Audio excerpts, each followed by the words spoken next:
So last Saturday, my family decided it was time for some wholesome fun that didn't involve staring at separate screens in different rooms. My mom dusted off this brand new board game she'd bought 6 months ago, Quest for the Quantum Quokka, which, judging by the box art, involved small marsupials and possibly quantum physics. We were all pumped, even my dad, who usually claims he's allergic to games that have more than 2 pages of rules. We opened the box, and immediately things got weird.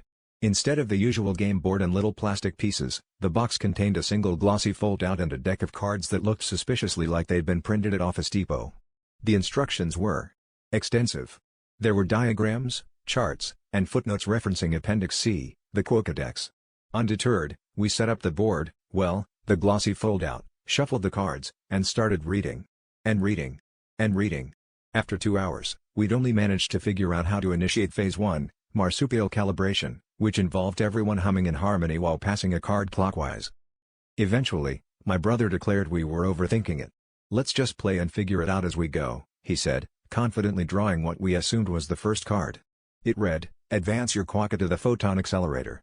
But there were no quokka pieces. Or a photon accelerator.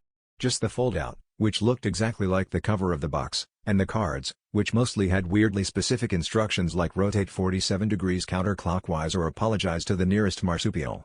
We spent the next hour debating the precise rotational angle of the box and whether my brother's stuffed animal collection counted as marsupials. Finally, my dad, who'd been suspiciously quiet, looked over and said, "Hey, does anyone else think this feels a little flat?"